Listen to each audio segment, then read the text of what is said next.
My name is Glenn Russell, and for almost 2 years I worked on an oil platform in the North Sea. The platform was called Presidium 4, though most of the crew just called it P4. It sat roughly 120 miles east of Aberdeen, far enough out that land stopped feeling real after your first day aboard. Everything around us was gray water, gray sky, steel railings, yellow cranes, red warning lights, and the constant vibration of machinery moving beneath your boots. I liked it out there immediately. Most people hated the rotation. They hated the helicopter ride, the isolation, the weather, the lack of normal life, the way the whole platform groaned during rough seas. I understood that, but it never bothered me much. I liked having a job where the rules were clear.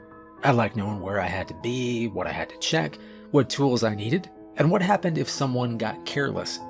Offshore work did not reward imagination. It rewarded attention, patience, and doing things the same right way every single time. I like that. I'd worked mechanical maintenance before I got hired by Presidium Energy. Nothing glamorous.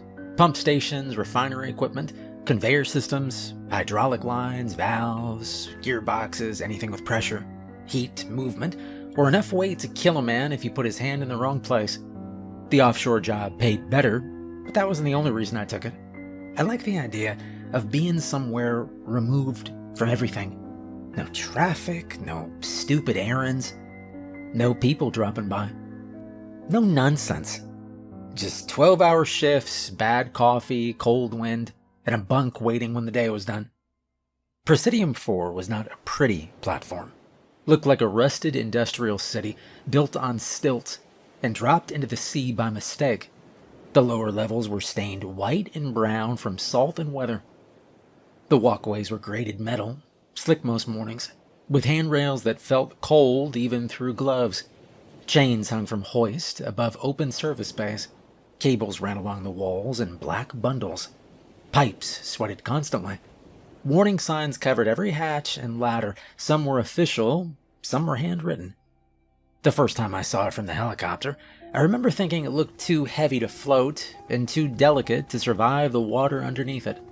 The helicopter landed hard on the helideck, bounced once, then settled.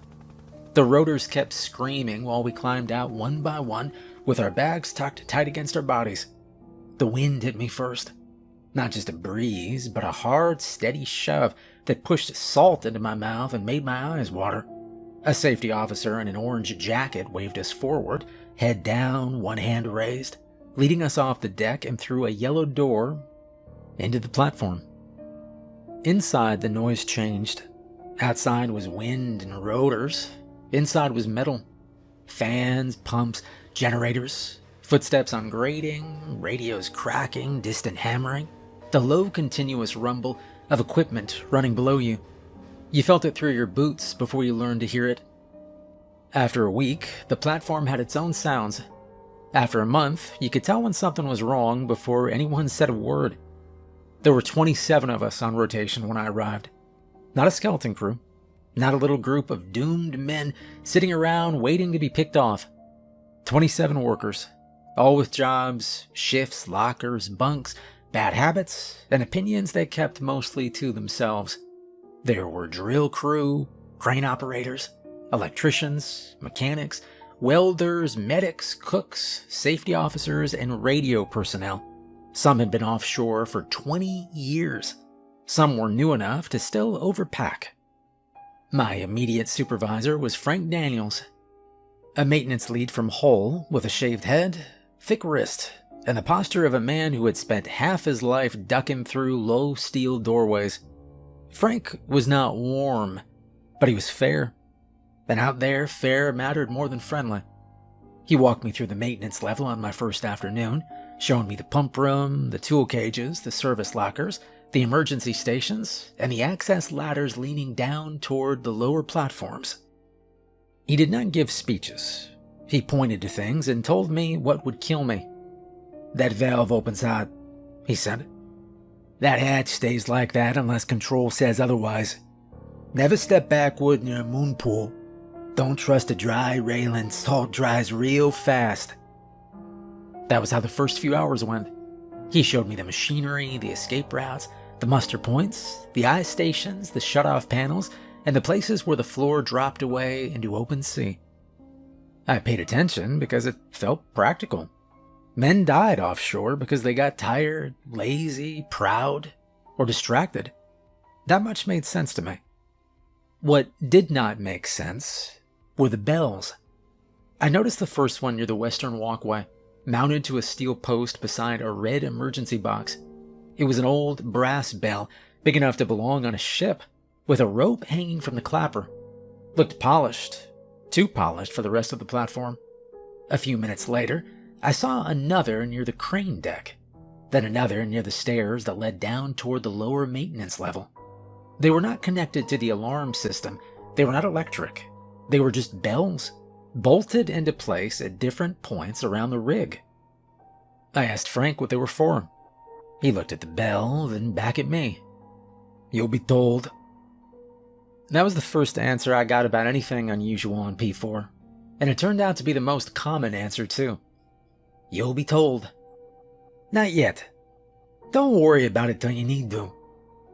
The crew had a strange way of separating normal danger from the other kind. They would argue about equipment, weather delays, shift assignments, food, sleep, and broken parts like any other crew. But certain subjects shut conversations down immediately. The bells, the company life jackets, the green Tic Tacs everyone carried, the 6-digit codes that were written nowhere but treated like emergency protocol. The water itself. Especially the water. Men looked at it often. A crane operator named Patrick Lewis would pause before crossing the eastern catwalk and glance down through the grating. One of the cooks, Albert Hayes, refused to stand near the railing during his smoke breaks. Frank never turned his back to the sea when we were on the lower platforms, even if he was talking to me. He always angled himself so he could see it.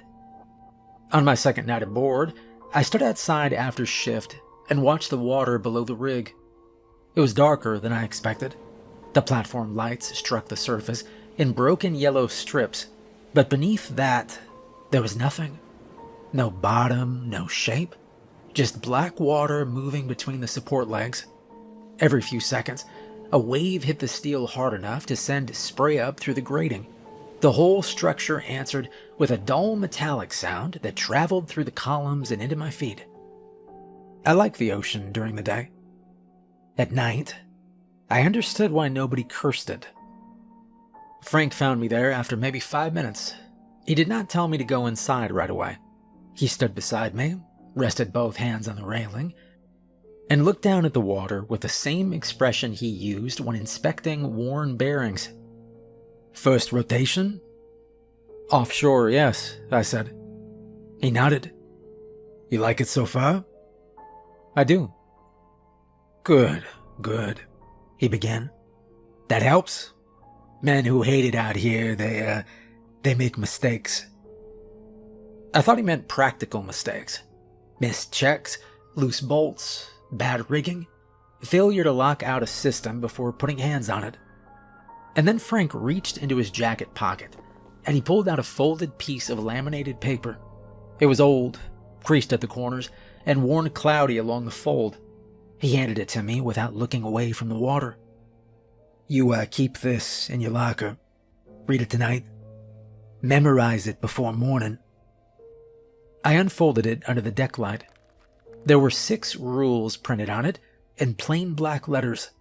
No title, no company logo, just 6 rules.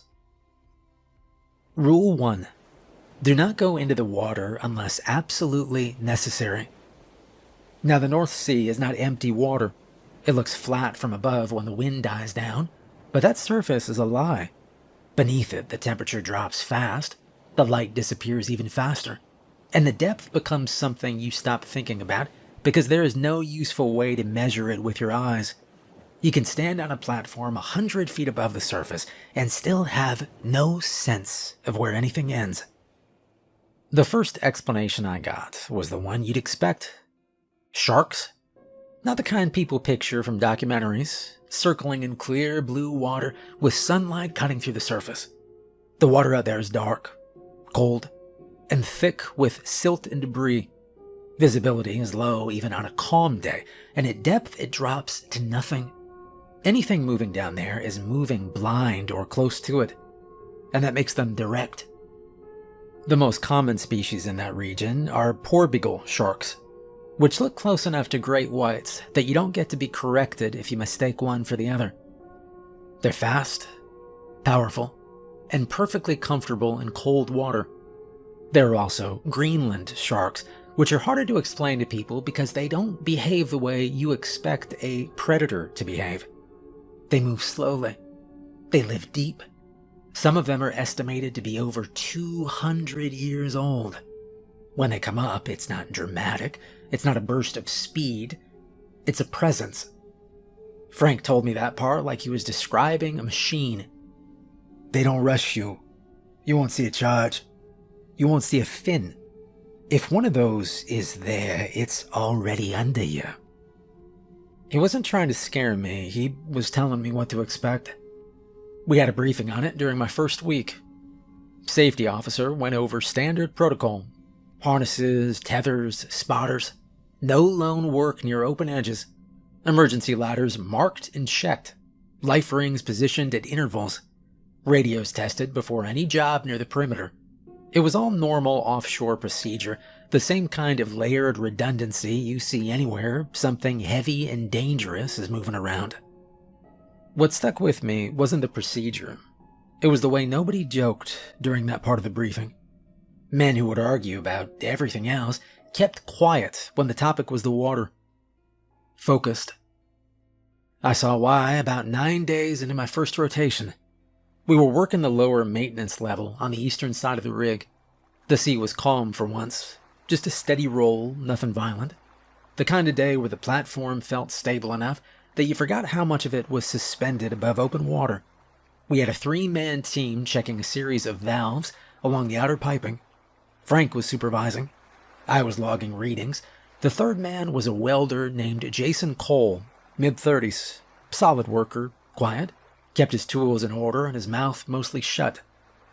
Well, he was leaning out over a section of pipe, checking a joint when it happened. There was no shout or dramatic slip. His boot lost purchase on the wet metal, and his weight shifted just enough that the harness line went slack instead of catching him. 1 second he was there, one hand on the pipe, the other holding his gauge. The next second he was gone. We heard the impact, but it wasn't loud. The water absorbed it. A dull sound, like something heavy dropped into wet sand. Frank was already moving by the time I turned. He hit the radio, called it in, and pointed me to the nearest ring without breaking stride. "Eyes on him," he said. I got to the railing and looked down.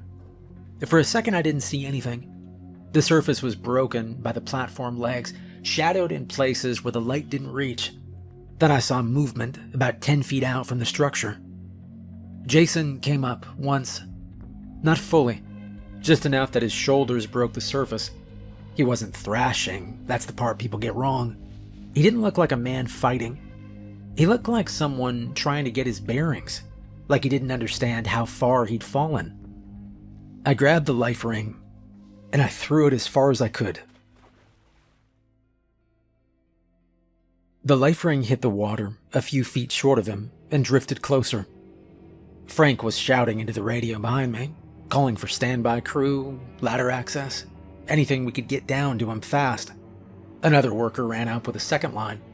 Someone else was already moving toward the emergency ladder. Jason reached for the ring. His hand got within inches of it. And then the water under him changed. Didn't explode. Didn't churn like in a movie. It tightened. That's the only word I can use for it. The surface, it pulled inward, like something had displaced it from below. And Jason dropped out of sight in a single motion that didn't match the waves around him. The ring bobbed once, and then something hit it from beneath. Not a bite I could see, not a shape I could track, just a sudden force that knocked it sideways hard enough to send a sheet of water up against the platform leg. For a moment, the water around that spot darkened, and I thought it was a shadow until I realized it was blood dispersing. It spread slower than I expected. Thicker. There was no second surface, no struggle, no body coming back up. Frank stopped talking mid-sentence on the radio and stared down at the water for a full second before finishing his call. "Man overboard. No recovery." The rest of the crew arrived within a minute, but it was already done. We stood there scanning the surface, like we might have missed something, like there was still a chance to see him again. Nobody said the word shark, not right away. Later in the mess, someone asked Frank what he thought took him. "Poor Beagle," he said. "Maybe more than one." He didn't elaborate. That night, I went back out to the same spot after shift. The water looked exactly the same as it had before. Same slow movement, same dark surface, same sound against the steel. If you didn't know what had happened there, you would have had no reason to think anything was different. There was no sign, no warning, no pattern you could read from above. Over the next few weeks, I heard other stories, not all from our platform, some from other rigs, other crews and rotations. A man in a survival suit pulled under while waiting for a rescue basket. A diver who signaled distress and then vanished mid-line. A body recovered days later with damage that didn't match propellers or equipment. One of the older mechanics, Brian Sullivan, told me about Greenland sharks during a late shift when we were waiting on a pressure test to finish. "Yeah, they don't move fast," he said. "That's what makes them worse. You think you'd see them coming, you think you'd have time. But they don't need speed, they wait. They rise. And by the time you notice anything, you're already inside their space." He said some of them live longer than any man out there. Long enough to learn patterns. Long enough to learn where food falls. He tapped the railing with his knuckle when he said that. Things fall from rigs. More often than they should. After that, the rule stopped feeling like standard safety language. Wasn't about drowning. Wasn't just about cold shock or currents or impact injuries.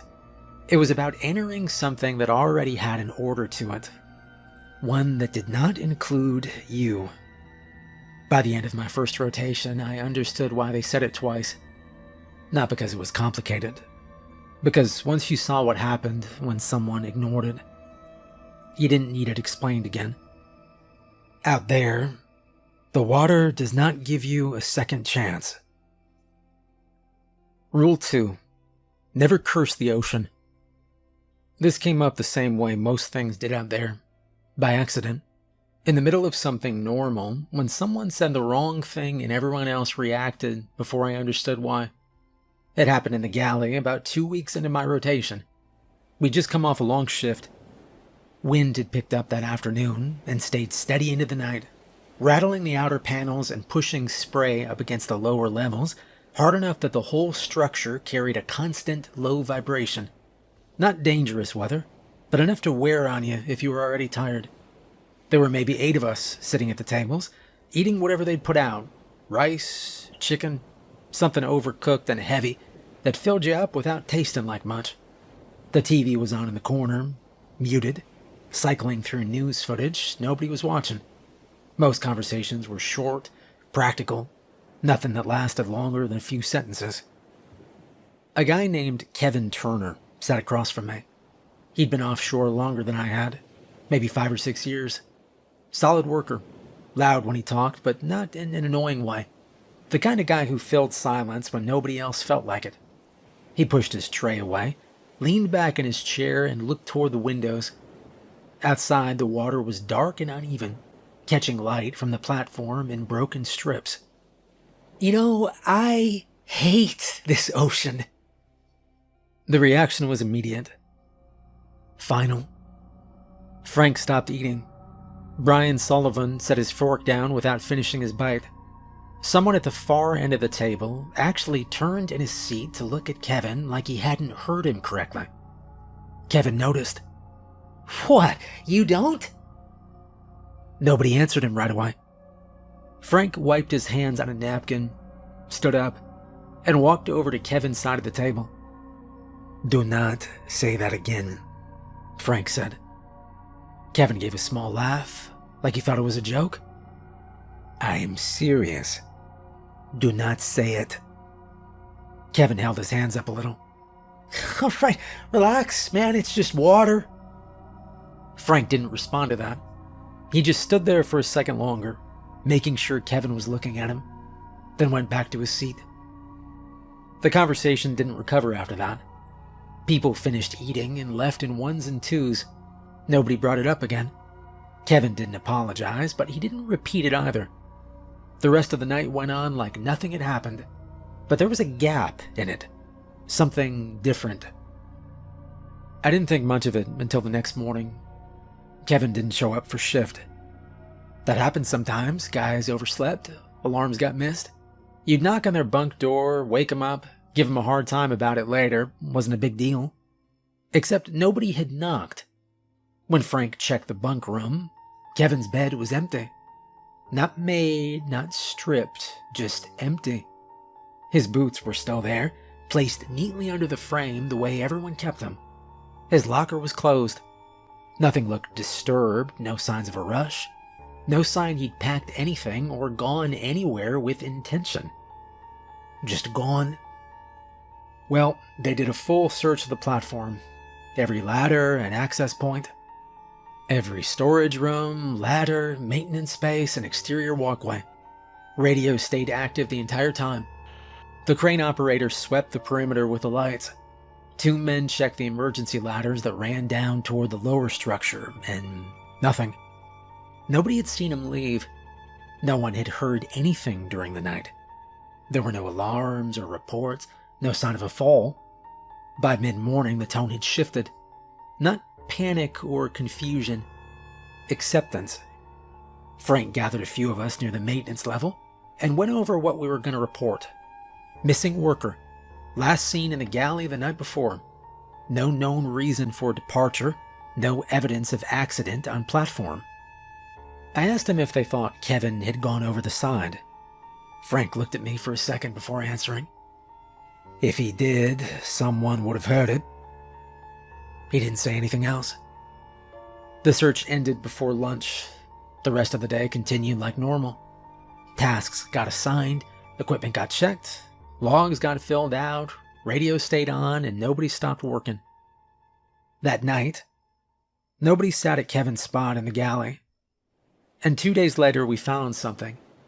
One of the crane operators spotted it first, floating out past the eastern side, maybe 30 yards off the platform.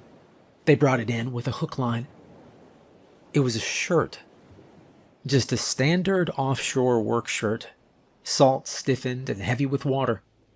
And inside the collar was Kevin's name. Nothing else came up that day or the day after.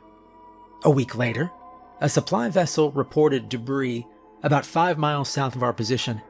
They logged it and moved on.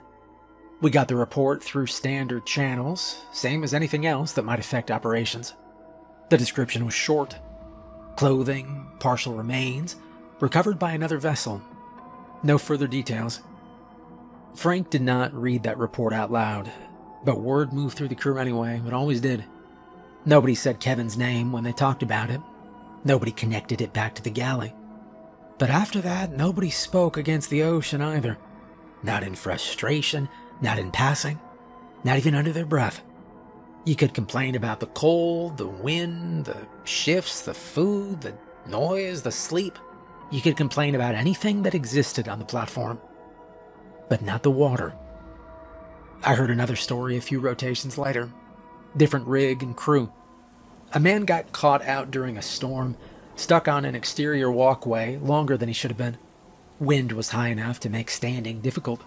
Spray coming over the side in sheets. He got back inside eventually, soaked through, angry, shaken from the cold. He said something about the ocean trying to kill him. Not a long speech, just a sentence. And he didn't show up the next morning. Same pattern. Boots left behind, locker untouched, search turned up nothing. 3 days later, something was found drifting. Not a body, A hand, still inside a glove. No clean explanation for how it's separated. No sign of anything else nearby. Now, I don't know if those stories are all true. Out there, stories change depending on who tells them, how long they've been working, and what they've seen. Details get lost, timelines shift, names get left out. But the pattern doesn't change. Someone speaks against the ocean, and then they're gone. Nobody on P4 ever tried to test it, not after Kevin. It wasn't about believing in anything specific. Nobody stood around talking about gods or curses or anything like that. Nobody prayed to the water, or made offerings, or tried to explain it in a way that made sense. They just followed the rule, because every time it had been ignored, the result had been the same. Rule 3. If you see the most beautiful woman you've ever seen, ring the bells. The bells are mounted all over the platform. You notice them early, even if nobody points them out. Brass, polished, heavy, each one fixed to a post or railing with a length of rope tied to the clapper. They're placed where people work, near the crane deck, along the outer walkways, beside the lower maintenance stairs, near the helideck access. Not decorative, not connected to any electrical system, just there. They don't look like emergency equipment, but everyone knows exactly where the nearest one is. By the time I saw my first siren, I already knew what the bells were for. Not because anyone sat me down and explained it, but because I'd heard enough fragments from different people to piece it together. Words like, don't hesitate, don't look too long, ring it, even if you're not sure. It didn't sound like something I would need until I did. It happened late in the afternoon, about 3 weeks into my second rotation. The weather had settled into something steady that day. Low wind, long swells, the kind of gray light that flattens everything and makes distance harder to judge. I was working the western walkway, logging readings off a set of pressure lines that ran along the outer structure. It was routine work. Move station to station, check the gauges, write it down, move on. There were 2 other men on that side with me. Patrick Lewis on the crane above, and a technician named Daniel Johnson checking a panel further down the line. We weren't talking. Nobody talks much during that kind of work. You just stay aware of where the others are and keep moving. I remember finishing one reading and stepping forward to the next point when I saw her. She was standing on the lower platform. Not far out, maybe 15 feet below me, on a section of steel that connected one of the support legs to the outer frame. It wasn't a place anyone would stand without a harness, not a place anyone would just appear. She wasn't holding on to anything. She wasn't braced against the wind. She was just standing there, facing away from me, looking out at the water. For a moment, I thought someone had come down from another level and I hadn't noticed. That happens sometimes. People move around the rig more than you expect, and if you're focused on your work, you don't always track every movement. But then I noticed what she was wearing. It wasn't right. No high-vis gear, no jacket, no helmet, no harness. Just a long, light-colored dress that moved slightly in the wind, but didn't react the way fabric should out there. It didn't snap or whip, it just shifted slowly, like it was underwater instead of in open air. I leaned on the railing and looked down at her, trying to figure out how she'd gotten there. And that was when she turned. There's no good way to describe it without making it sound exaggerated. She was just perfect. Not in a strange way, not glowing, not distorted. Nothing about her face looked unnatural. If anything, that was the problem. She looked completely normal. Clear skin, calm expression, eyes fixed on me, like she'd already been expecting me to look down. And for a second, everything else faded. The noise of the platform dropped back. The wind didn't feel as strong. The constant vibration under my feet seemed dull, like someone had taken a layer of sound out of the world. She raised one hand slightly, just enough movement to draw me in. I remember thinking I should say something. Ask how she got there. Tell her to get back up to the walkway, something practical. But I couldn't say anything. I just kept looking. She smiled. Just enough to feel like it was meant for me, nobody else. The kind of expression you don't question when you see it in the right place. Except we weren't in the right place. She took a step backward, not away from me, toward the edge. There was no railing where she was standing, just open space and water below. I shifted my weight forward without thinking, one step then another. My hand came off the railing. I remember placing my foot closer to the edge, like I needed a better angle to see her, like I was trying to keep her in view as she moved. She took another step back, smiling at me. I didn't feel alarmed. That's the part that's hard to explain later. I didn't feel like anything was wrong. I felt like I just needed to follow. The sound hit before I understood what it was. A single violent strike of metal on metal that cut through everything else on the platform. Then another, then another. The bell. Close enough that I felt it in my chest. And the world snapped back all at once. The wind came rushing in. The machinery noise returned at full volume. The vibration under my boots surged back into place. I grabbed the railing instinctively, my balance shifting as if I'd been leaning too far forward for too long. I looked down again and she was gone. The lower platform was empty. Just wet steel and the dark water moving between the support legs. The bell kept ringing. I turned and saw Daniel Johnson halfway down the walkway, both hands on the rope, pulling it hard and fast over and over again. His face wasn't panicked, it was focused, the same way it would be during any emergency procedure. "Earplugs," he shouted. I didn't move. He pointed directly at me, sharp and direct. "Now," he said. I realized then I could hear singing drifting somewhere over the ocean. I hadn't noticed it until that moment. Daniel slowed the ringing after a few more pulls, then stopped completely. The singing in the distance was gone now. The platform noise filled the space again. He walked up to me, eyes locked on mine, checking something I couldn't see. "You see her?" he asked. I nodded. He glanced over the railing, then back at me.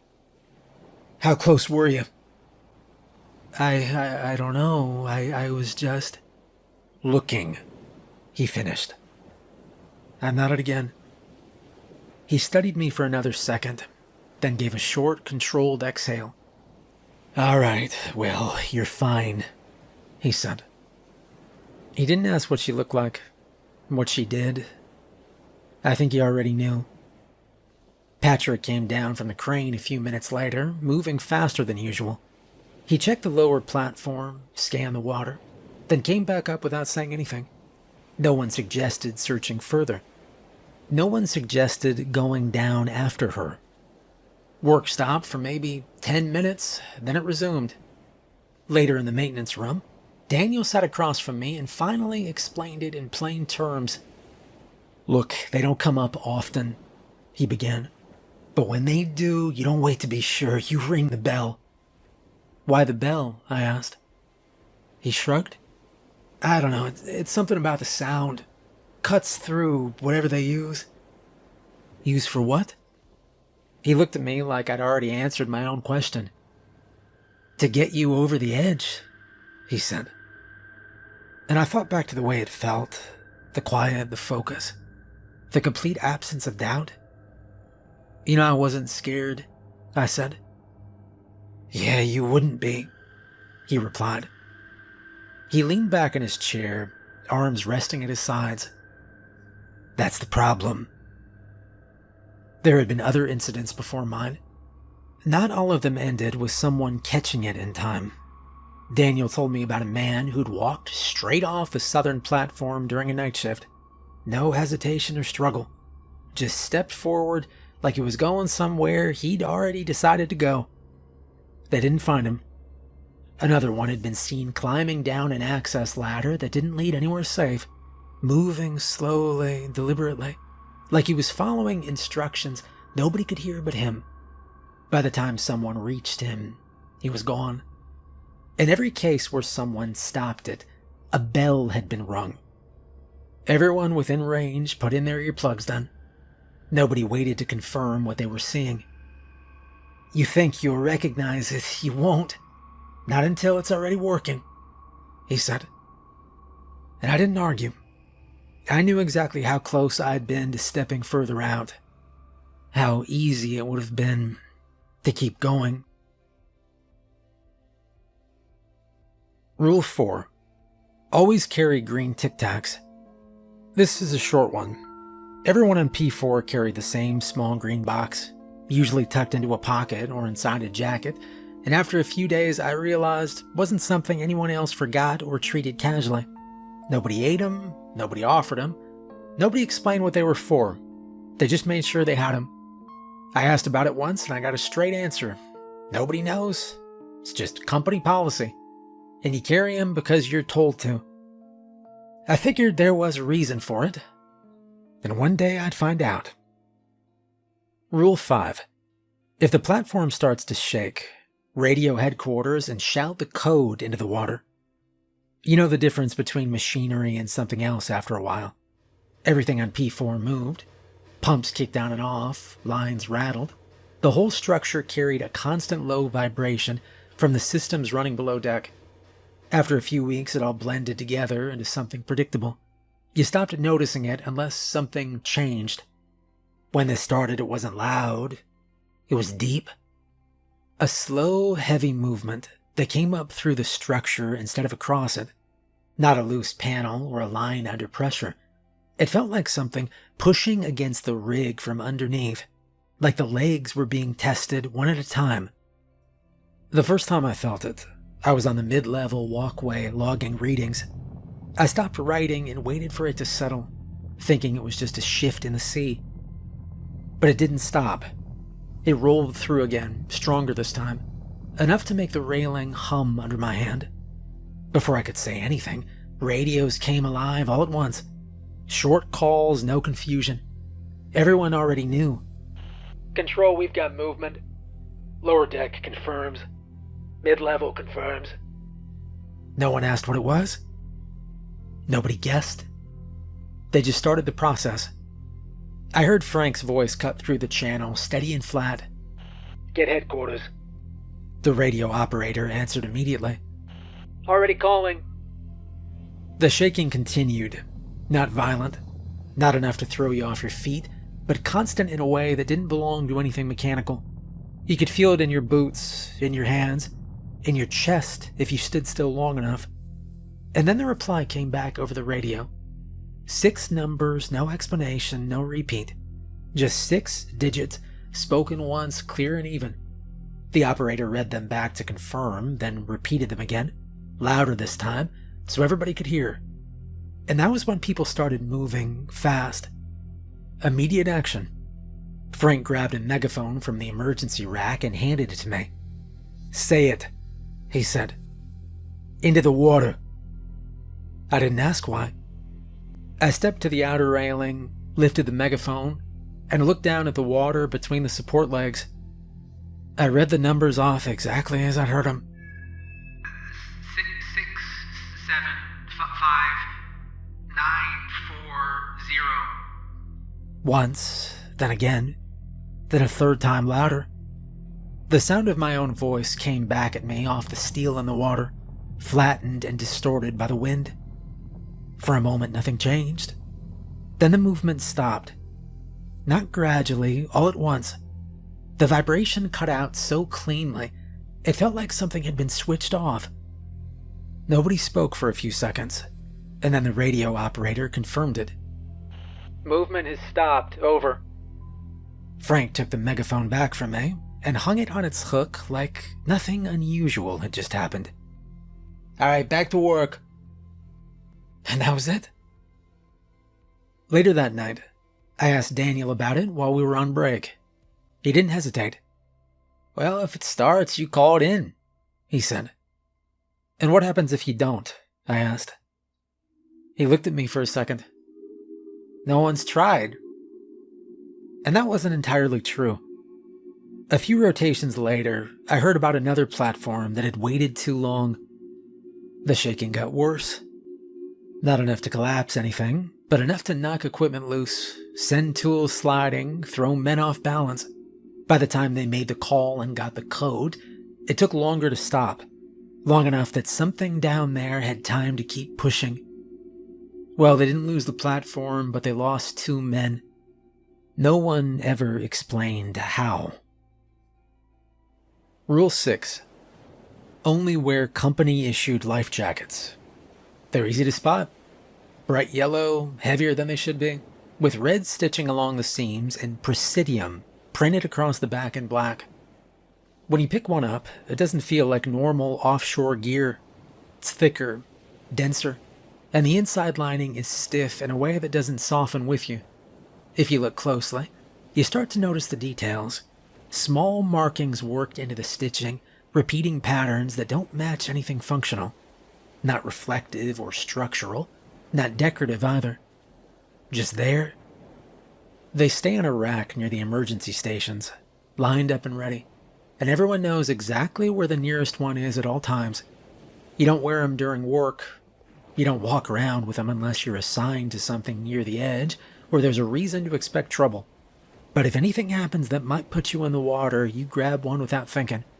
Not any vest. One of those. We had a fire on the lower deck about 2 months into my time on P4. Started during a maintenance job. Something small that escalated faster than anyone could shut it down. Flames pushed up through the structure, smoke following right behind it.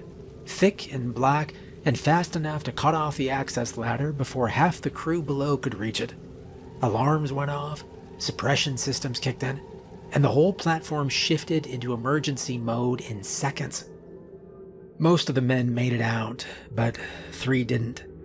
They reached the outer edge with nowhere else to go, and they made the same decision at different speeds. The first man went over without a vest. You could tell immediately from the way he hit the water. No resistance, no lift, just a straight drop and a hard impact. He surfaced fast, arms breaking through, trying to orient himself, pulling in air like he'd been holding it too long. He didn't get more than a few seconds. Something hit him from below, fast enough that it didn't look real at first.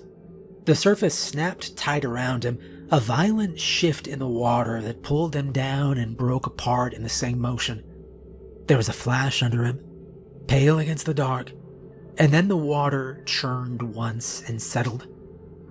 A porbeagle, most likely. That's what Frank said later. There wasn't enough left to argue with him.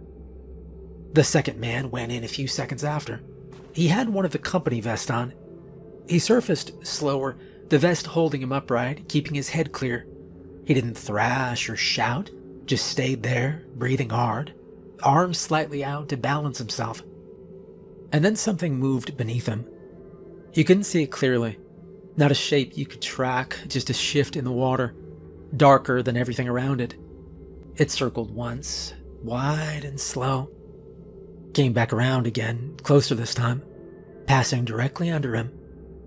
The man froze. It came around one more time, close enough that the surface dipped under his weight, then stopped. For a few seconds, nothing happened. And then it turned and moved away. He stayed there, untouched, until they got a line down to him and pulled him back up. The third man went in last. He had a vest on too, but it wasn't one of ours. Same general shape, but lighter. No markings or stitching patterns, just standard equipment you'd see anywhere. Well, he hit the water and came up, breathing hard, trying to push himself away from the platform legs. For a moment, looked like he might make it. There was space around him, no immediate movement, no sign of anything below. And then the water changed. It shifted in a way that didn't match the current, like something underneath had decided to move and everything above it followed. He slowed, but not because he chose to. because something under him was holding him in place. He tried to kick, tried to turn, his arms moved, but he was not going anywhere. The water around him tightened just enough to keep him exactly where he was. And then he went under. No struggle, no sound. Just pulled straight down like something had opened beneath him and closed again. The surface smoothed out almost immediately. No blood, no sign, nothing. They got the second man back on deck. Nobody went after the third. Nobody even suggested it. Later, after the fire was out, Frank stood by the rack where the company vests were stored and said what needed to be said. He reminded all of us, if you were anywhere near the water, you wore a Presidium vest. Well, I still work on P4. Same rotation and crew, more or less. Men come and go, but the numbers stay the same. 27. Always seems to settle back to that no matter who leaves or why. The job hasn't changed. Same noise and steel. Same wind coming off the water, hard enough to cut through anything if you stand out in it too long. Same routines and checks. Same long stretches where nothing happens and everything feels controlled. And I still like it out here. I like the structure. I like knowing what I'm doing from the moment I wake up to the moment I go back to the bunk. There's no guesswork to the work itself. And even with all that has happened, I still like the ocean. But I do follow the rules now without thinking about them. No exceptions. You get used to it. That's how everything runs out there. You follow what's been proven, and you ignore what doesn't matter. And you don't test anything you don't understand.